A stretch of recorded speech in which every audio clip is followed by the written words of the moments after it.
lung disease usually results in a very rapid decrease in the forced vital capacity. It's usually reversible. It's what we call a transient drop in the forced vital capacity. Chronic restrictive lung diseases, usually there's an insidious and irreversible drop in the forced vital capacity. Now, we talked about some generalities of restrictive lung diseases. Usually a restrictive lung disease is caused by some problem with the interstitium of the lung. Something happens to the interstitium of the lung to make the lung non-compliant or restricted. Acute restrictive lung diseases, usually there's some inflammation in the interstitium. Inflammation accumulates in the interstitium, makes the lung very difficult to expand. But it's only inflammation, it should resolve. And so forced vital capacity will go down transiently and then return to normal. These chronic restrictive lung diseases also involve the interstitium, except chronic restrictive lung diseases, usually it's caused by an interstitial scar. And once that scar tissue forms in the interstitium, it's not going away. So the forced vital capacities will gradually drop as the scar tissue accumulates. And then once the scar tissue is present, it's not going to somehow resolve or go away. And so there's a permanent drop in the forced vital capacity. Okay, so we're going to take a look at the acute restrictive lung diseases first, and we're going to start with the acute respiratory distress syndrome. Acute respiratory distress syndrome was formerly referred to as adult respiratory distress syndrome, ARDS. It is a type of lung disease that generally develops after an acute lung injury.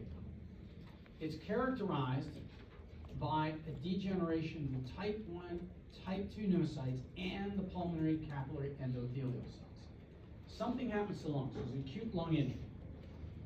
And generally within about 72 hours or so, these cells start to degenerate. That causes a lot of inflammation to develop in the interstitium of the lung. And what happens over the next few hours is that there is a rapid decrease in the forced vital capacity. Okay. Let's take a look at this acute restrictive lung disease. Now, lots of things can actually damage the lungs such that these cells degenerate.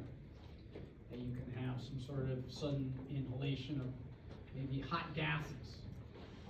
Maybe you inhale some toxic gas. Or maybe there's some sort of abnormal immunologic response against the lungs. Whatever be the case, there's an acute lung injury. And the characteristic feature is a necrosis of the type 1 and type 2 pneumocytes and the pulmonary capillary endothelial cells. This degenerative change causes accumulation of necrotic material in the lung that incites an inflammatory response, infiltrates the interstitium. You've got all this junk in the interstitium. The lung can't expand, loses its compliance. Let's take a look at an odd immunologic response that attacks the lungs, causing the degeneration of these cells. Okay? One odd immunologic response against the lung occurs during an endotoxemia. Remember, an endotoxemia is just a gram-negative bacteremia.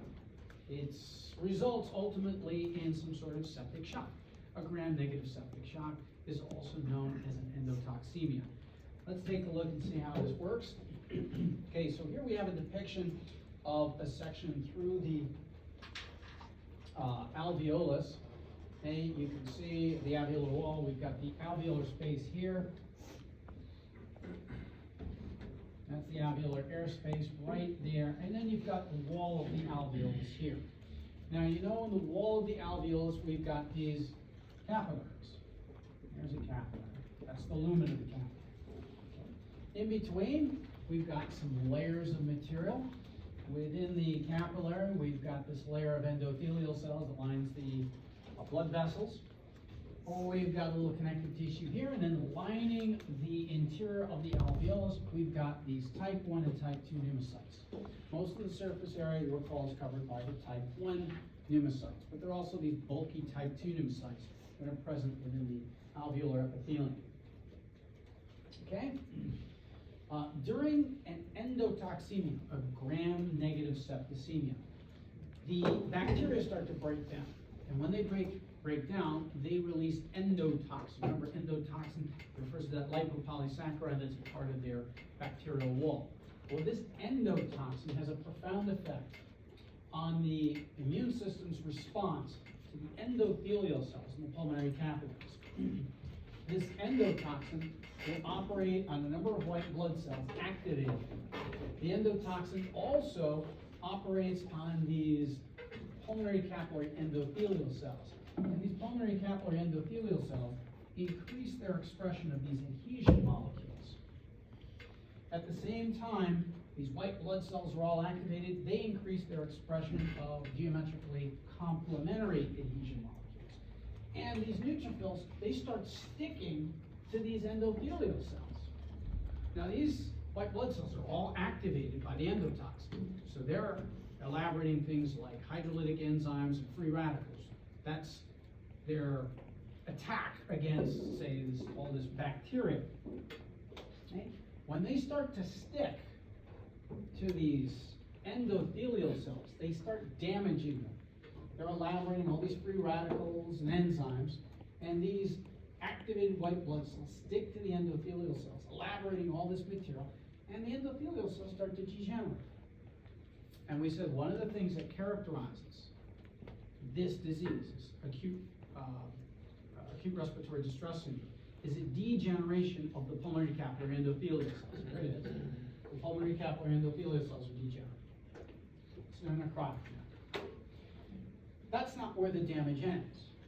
These activated neutrophils, having attached to the endothelial cells, will bore a hole through the wall of this pulmonary capillary and will gain access to the alveolar space. And inside the alveolar space, it still is elaborating these free radicals and these enzymes. And free radicals and enzymes, they start degenerating these type 1 and type 2 pneumocytes. And again, you get this accumulation of necrotic material, this time in the alveolus. And we said another feature of this acute respiratory distress syndrome is degeneration of the type 1 and type 2 pneumocytes. Now, if you look within the alveolar space, the type 1 and type 2 pneumocytes, again, are necrotic. You got this necrotic material collecting in the alveolus. This necrotic material stains pink when you stain the section with H&E. This pink staining material, you recall, is referred to as hyaline material. Now, this necrotic material staining pink lines the whole alveolus. And when you look at it under the microscope, it looks like it's a pink membrane that lines the whole alveolus. And so this necrotic material here is called a hyaline membrane. It's not a membrane, but it looks like one. It's called a hyaline membrane. As a result of the presence of this hyaline membrane lining the alveolus, sometimes acute respiratory distress syndrome is referred to as hyaline membrane disease of the lung. It's just a bunch of necrotic material that looks like a pink staining membrane. Okay. Well, a few other things happen. Now you got all this necrotic material here in the pulmonary capillary. You got it in the alveolus. All this necrotic material is going to cause an inflammatory response. And a lot of inflammatory cells are going to enter into the interstitium. The interstitium is going to become inflamed. And all this inflammatory necrotic material accumulates. It's going to reduce the compliance of the lung, resulting in an acute decrease in the forced vital capacity, and that, of course, culminates in what we call an acute restrictive lung disease. Okay, let's take a look at this. Let's take a look at a section through lung taken from a person with acute restrictive lung disease. Okay? This is a few days after an acute lung injury. And of course, you can recognize the alveolar spaces here. These are the air spaces. Okay? There's air in them. But then look at the walls between the alveoli. Look at the interstitium. This is all interstitium. Look how thick the interstitium is. Why is it thick? There are a lot of inflammatory cells in it. There's a lot of debris. this thickening of the interstitium makes it very difficult for the lung to expand. The compliance has been lost. All this thick interstitium makes it extremely difficult to expand the lung, and hence the restriction and expansion of restrictive lung disease. Now, something else you'll notice. Look within the alveoli. You see the walls of the alveolus, this pink staining material? That's all necrotic material. You notice how this pink staining material kind of resembles a membrane, a pink staining membrane? Sometimes it's referred to as a hyaline membrane. It's not really a membrane, it's just necrotic material. But since it looks like one, originally it was called a membrane. And as a result, ARDS is sometimes referred to as hyaline membrane disease.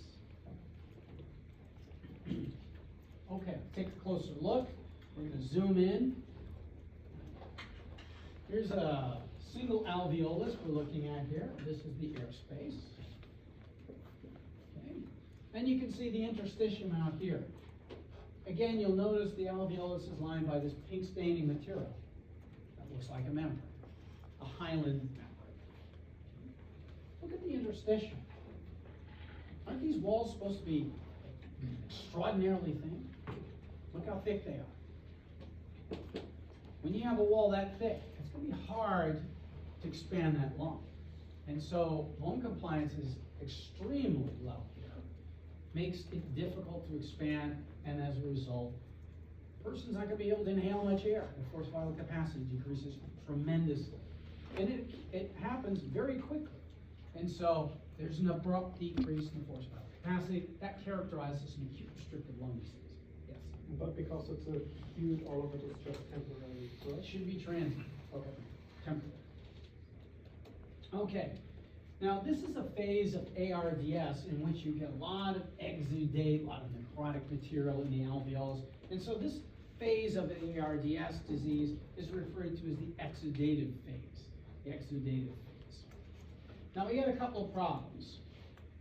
First of all, lungs filled with necrotic material, bacteria are just going to love to want to get in here and grow. And so one of the major complications with ARDS is pulmonary infection. Pneumonias. You're going to have to fight that. Secondly, this person's going to have a lot of difficulty expanding the lungs. So you may have to put this person on a mechanical respirator. They're going to have a lot of trouble expanding their lungs on their own. So you've got to deal with the mechanical problems of expanding the lungs, and you're going to have to deal with the possibility that this lung is going to get infected. So we're going to have to put the patient on a lot of prophylactic antibiotics if we haven't detected evidence of an infection already. Okay. This is a time when the patient's very vulnerable, and it is highly likely they might develop a complication that causes them to decompensate. So the mortality of this phase of the disease is relatively high. Now, ultimately, to fix this problem, all this inflammation is going to have to resolve. That'll make the interstitium thin again, and it'll restore compliance. We also have to clean up this necrotic tissue, and we have to regenerate the epithelium of the alveoli. The alveoli are lined by type 1 and type 2 pneumocytes. That epithelium has to regenerate in order for the lung to completely restore lung function. That's going to happen in the second phase of the ARDS, assuming the person survives this exudative phase. They'll enter something called the proliferative phase of ARDS. This is a time where the lung is trying to repair itself by proliferating epithelial cells. It's going to realign the alveoli. Now, here's the problem you have. So here's the airspace over here. And of course, here is where we should have the epithelium. This is the wall of the alveolus. And it should be lined by epithelial cells, particularly type 1 epithelial cells. But you'll notice that we've got a type 1 pneumocyte here, we got a type 2 pneumocyte here. Most of the wall is denuded of this epithelium, these type 1 and type 2 pneumocytes. Now, the best thing for something to happen would be to have these very squamoid type 1 pneumocytes proliferate and repopulate that part of the wall that's denuded of epithelium. That would be the best thing that could happen. Then you'd restore the epithelium, you could restore natural barrier to bacteria, you wouldn't have to worry about infections anymore. Unfortunately, these type 1 pneumocytes don't have much proliferative potential. And so they can't really divide and repopulate the walls with epithelial cells. However, the type 2 pneumocytes do have some proliferative potential. So instead of the type 1 pneumocytes proliferating and repopulating the denuded wall, the type 2 pneumocytes enter the mitotic cycle and they repopulate the wall of the alveolus. Now that's great, you restored an epithelium, you do have a barrier to bacteria. Bacteria are going to have a tough time getting through that epithelium, but look what's happened. The surface area of the alveolar walls is now invested by a very bulky looking cell that was never designed to accommodate gas diffusion. And so now the gas diffusion capacity has been heavily compromised. Okay? It's going to be difficult to oxygenate this person. It's going to be difficult to keep the CO2 levels down. That's because the diffusion capacity of this lung has been significantly compromised. Now, if the person survives that, eventually what will happen is that these type 2 pneumocytes will differentiate to type 1 pneumocytes. And then that will restore the normal epithelium of the lung. If they can make it to this point, and they should be okay.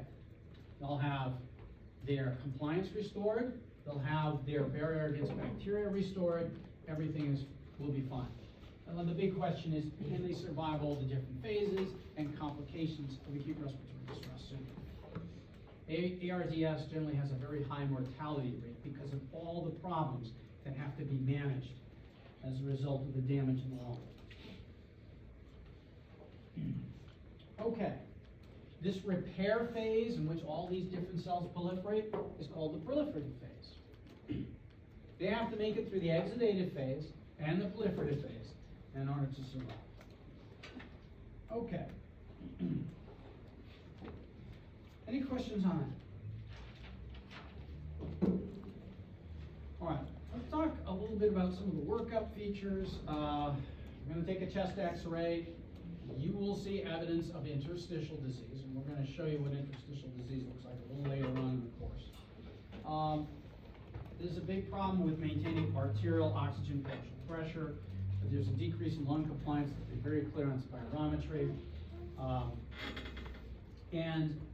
Generally, what we try to do is keep maybe we can't restore normal partial pressure of oxygen in arteries. We might try to get, we'll try to get as high as we can, but we probably will not be able to achieve a normal partial pressure of oxygen until they complete their proliferative phase and restore all of their diffusion capacity back to normal. Let's take a look at some of the things that can cause ARDS. Okay, so we talked about one, sepsis, especially gram-negative septicemias, also known as endotoxemias. That's a major cause of ARDS. Someone who develops a bacteremia, evolves into some sort of septic shock. Amongst all the other things that we have to manage, they actually might develop ARDS. There are just so many things going wrong with someone in septic shock, both short-term and long-term, that we have to manage. Okay. Some other things, some gastric aspiration. Someone aspirates the acid contents of their stomach. Sometimes this happens during surgery where we have a patient under general anesthesia. The anesthesia will inhibit the normal gagging, coughing reflex. And so they're on the table, we aspirate a lot of gastric juices into the lungs that can cause an acute lung injury. Try to prevent that. We ask them that they don't eat any food 24 hours or so. That will reduce the volume in the stomach, the acid in the stomach. And so if you're ever having some major operation where you're going under general anesthesia, they will ask you not to eat anything about 24 hours prior. We're trying to prevent that and ARDS. Okay? Burns, another common cause. oxygen here, oxygen can cause ARDS, specifically 100% oxygen. You're breathing 100% oxygen for any prolonged period of time. The oxygen will generate this free radical, the superoxide free radical. That superoxide free radical in turn can do quite a bit of damage to the lung. And so it's not good to keep someone on 100% oxygen for any prolonged period of time. That will do damage. Then you can see some other things. Pancreatitis, that can be complicated by ARDS. We're going to talk about that in GI. And uremias, people with renal failure, unless it's managed, they develop uremias that can cause an ARDS as well.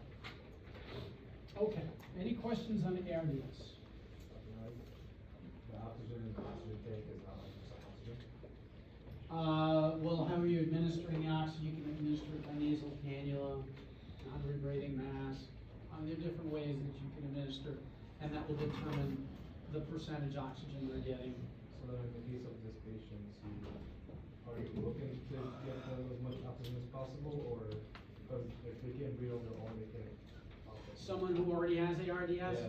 we're actually looking to get their oxygen tension and their partial pressure of oxygen in the arteries at a certain level. If we can't get it up to 90, 95 millimeters of mercury, we're going to shoot for maybe 60 or 70. In the process, we would try to deliver that as delicately as possible. We wouldn't want to use 100%. That might cause more additional damage. We might not have a choice in the end, and we have to risk it. It's a very difficult thing to manage. Anything else?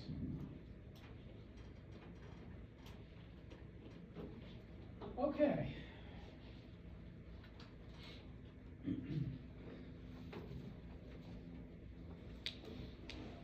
So that's a good example of an acute restrictive lung disease, and again, you can see it affects the interstitium of the lung. The interstitium lung was infiltrated with inflammatory cells, but once that inflammation resolves, you can restore compliance. Now let's take a look at chronic restrictive lung disease. A couple of examples we have of that one.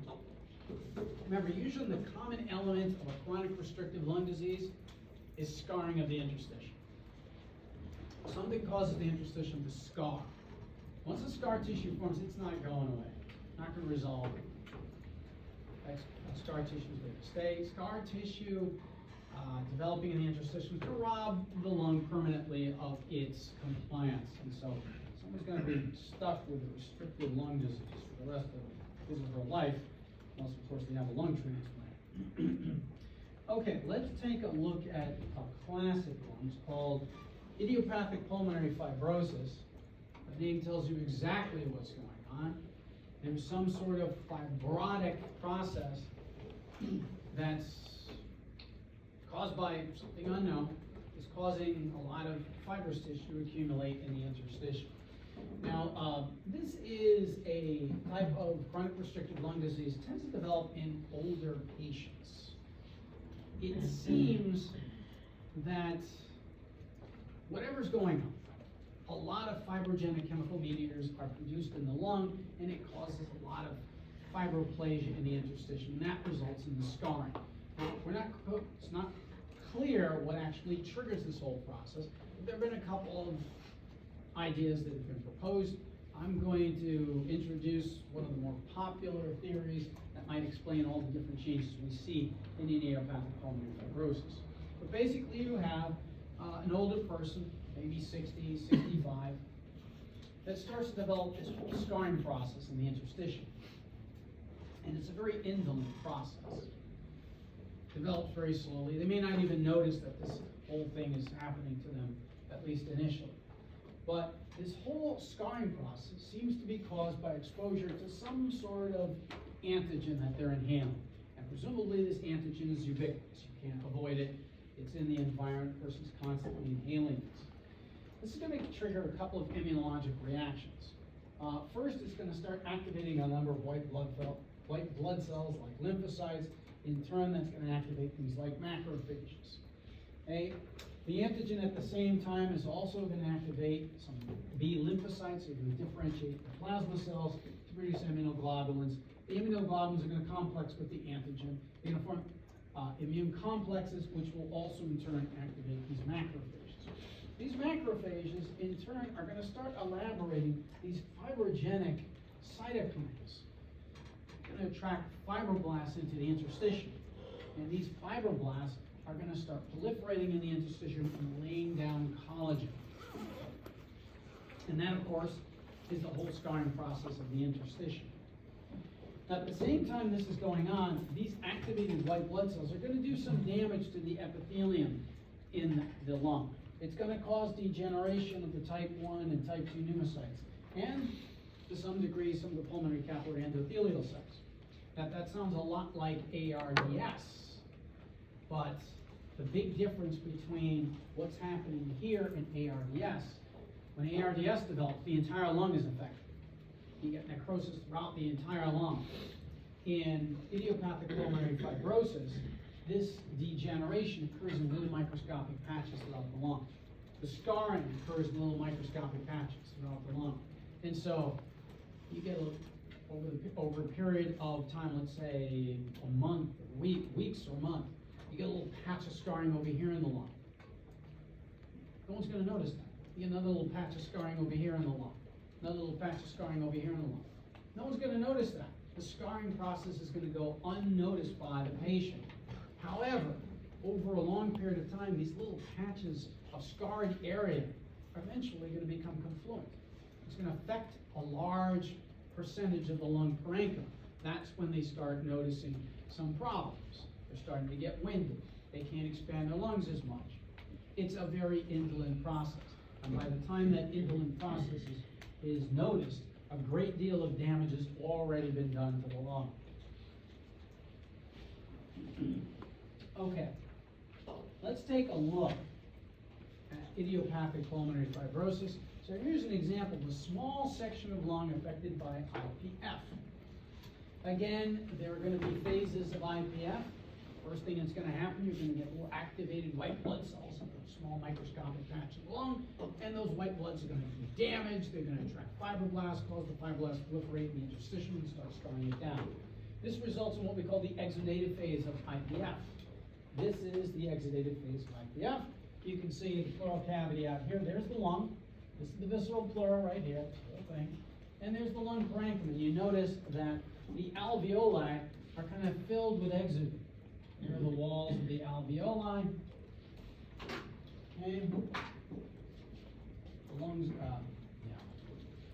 These things never work.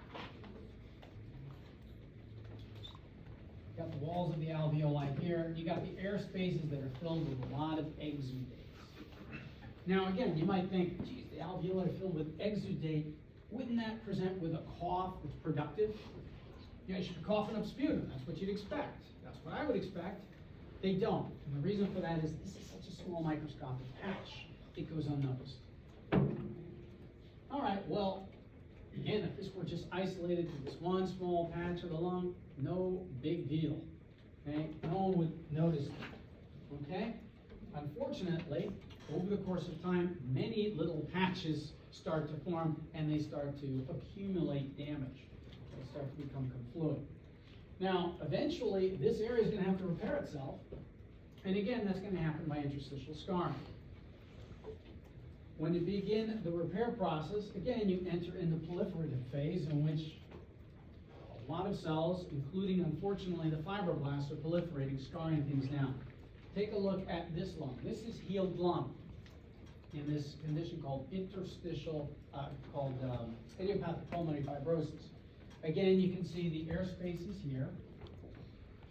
There's the interstitium. What's wrong with that interstitium? Much too thick. Why is it thick? It's filled with scar tissue. That's not inflammation, that's scar tissue there. There's nothing going to resolve that. It's not going to go away. All of this is all scar tissue. Try to expand that lung filled with scar tissue. It's going to be pretty difficult to do.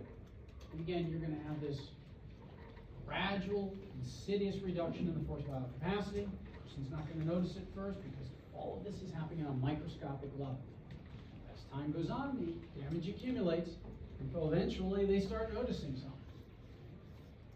And this is the result of the lung by the time this is the condition of the lung by the time they notice.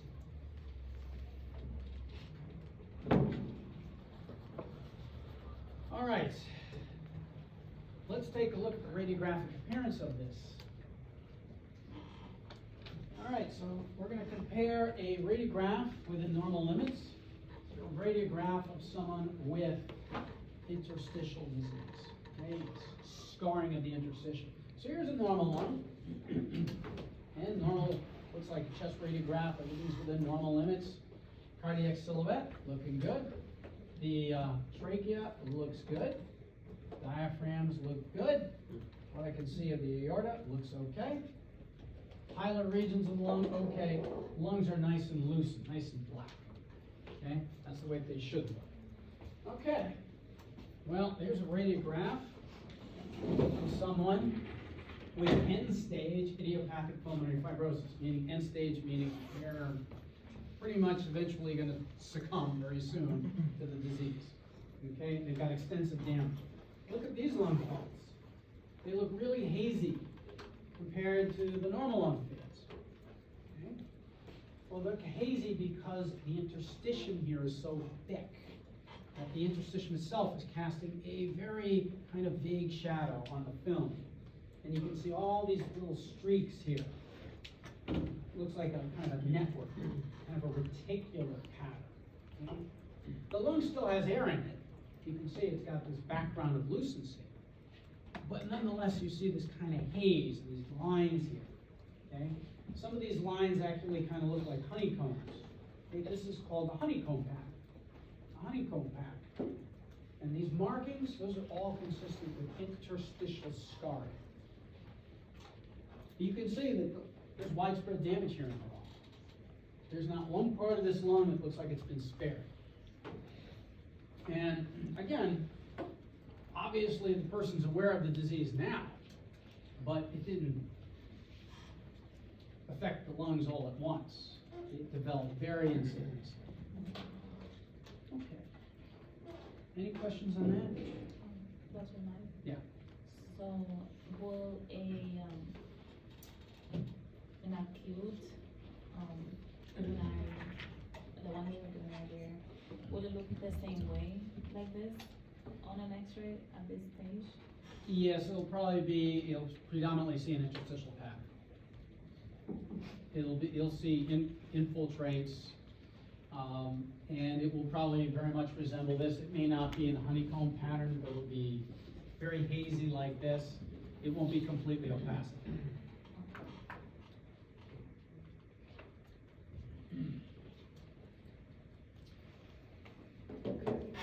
Anything else on this? When you only see tracheal deviation. Tracheal deviation, I can't say that, if the lung scars one way or the other, you might see some tracheal deviation.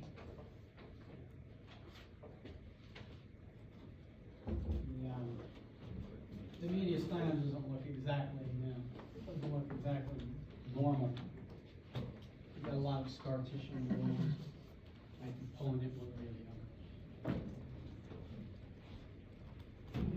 Now, we said that the whole problem is because of some sort of offensive antigen that the person's inhaling, and that's triggering inflammation. It's inflammation that's the problem here.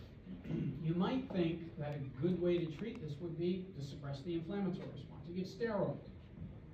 It's been tried. It might slow the progression of the disease down, but it doesn't seem to stop it. Most of the time, you just can't stop it. It will continue until finally the person decompensates. The person might be, ultimately the mechanism of death might be related to respiratory failure, it might be related to cor pulmonale, it might be a combination of the two. A couple other things about idiopathic pulmonary fibrosis. Idiopathic. We don't really know why the lung is scarring down. Again, it is assumed that there's some sort of antigen that you can't avoid. that's being inhaled that's causing this problem. There are other things that can cause an interstitial scarring pattern like this. Other things that could be avoided. For example, various forms of pneumoconiosis, like asbestosis, can present the same way.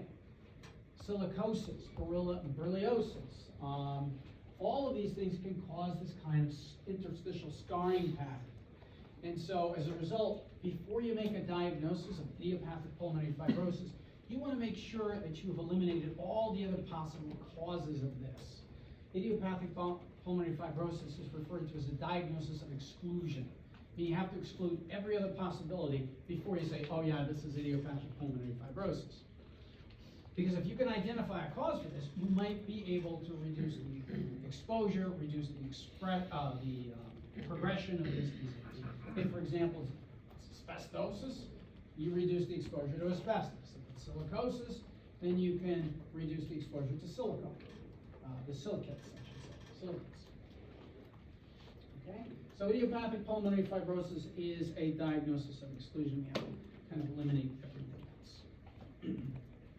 Once we give someone a diagnosis of IPF, basically what we're saying is we can't do anything about it. We can try to slow things down, but eventually you're going to die from this. Okay.